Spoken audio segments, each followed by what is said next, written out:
Thinking the walk-up song is the hardest part, right, of what we have to do. Wow, this room, it's fantastic. It's a full house.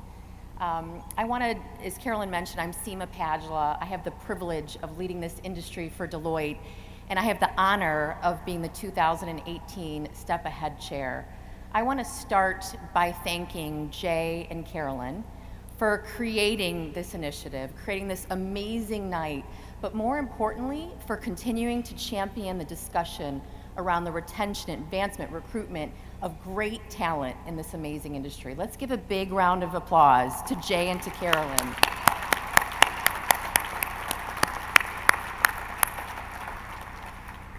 Deloitte's research shows that in the next decade, 2 million jobs will go unfilled because we don't have the right people with the right set of skills to fill those needs. 84% of manufacturing executives say this is the #1 issue they face today, the skills gap. And as Carolyn said, women make up about 50% of the workforce, but only about 25% of the workforce in our industry, one of the lowest of all industries. This is a true business imperative. And it's not just about filling the skills gap. It's about getting the right talent to make great business decisions. We've all seen the work around diversity. Diversity in teams increases the intellectual intelligence, increases the competitive advantage, increases innovation, drives revenue, drives profit. That's what this STEP initiative is about. And tonight we're here to honor the 100 leaders and the 30 emerging leaders, to share their individual and collective contributions, and all the women everywhere that are making a difference in our industry. You represent true commitment and dedication to advancing the discussion on women in manufacturing, to making sure we're building strong leaders, developing talent, focusing on growth and innovation. I want to thank all of the companies represented here tonight. Thank you for the platinum sponsors in particular, but everybody that's represented here. You've really shown true commitment, and thank you for leading by example. I had the honor today of spending time with these 130 amazing women and hearing their personal stories. Every single one of them is unique. I got to lead a session today during the day, and the energy in the room was contagious. It was so inspiring. It got me excited about going out and being in this industry. And each one of them has a story about challenge, perseverance, dedication, and success. And tonight we're here to celebrate those unique stories. In this role, I have the privilege of doing something I care deeply about, and that's paying it forward. Paying it forward to everyone that will come after us, and paying it back to everybody that has helped on all of our journeys.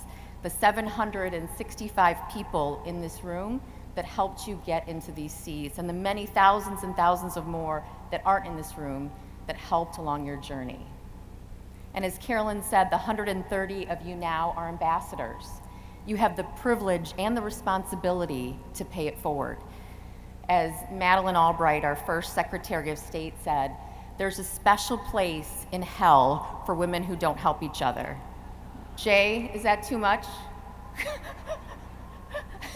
Okay, this might be my first and last time being the Step Ahead Chair. But in all seriousness, you have a responsibility and a privilege to pay it forward. Past honorees over 5 years have impacted 300,000 people. Think about that. In 5 years, 300,000 people, from peers all the way down to school-age children. They're getting Gen Z excited about careers in manufacturing. So you have this unbelievable responsibility and privilege as you leave this room. I have a call to action for all of us sitting here. When we get up and we leave this room, there are 5 things that I want us all to do. We can all see that disruption is happening all around us, and the drivers of competitive advantage are shifting. And what it takes to lead today might not be what it takes to lead in the future.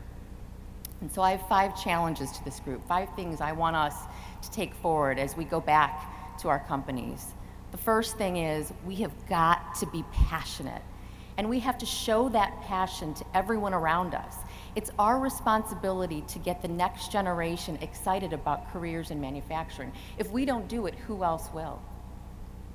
Number two, we've got to be bold. We're naturally linear thinkers, but in this environment where mega trends such as vehicle connectivity, self-driving cars, shifting customer preferences is happening, we have got to be bold. We've got to be thinking it's a time that's right for innovation, challenge, and change. I told the 130 leaders today, go out and do something every day that scares you. Take yourself out of your comfort zone.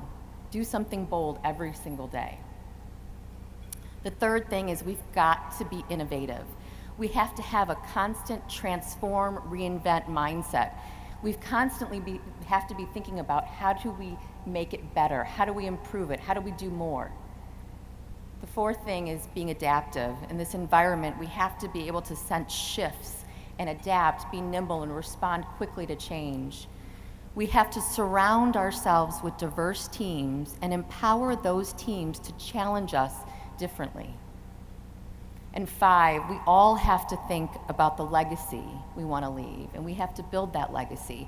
And I think as leaders, our legacy are the people that we're developing and inspiring, the people that they're developing and inspiring. And our legacy has to be real, impactful. It has to make a difference. Who will be sitting in these chairs a year from now based on the difference, the impact that all of you have made in their careers? Thank you so much for all you're doing for this STEP initiative. I really appreciate all of your engagement, and I'm honored to introduce our next speaker, who really needs no introduction. He's a true champion for not just this initiative, but for all of manufacturing. Put your hands together, and please welcome Jay Timmons, the President and CEO of the National Association of Manufacturers.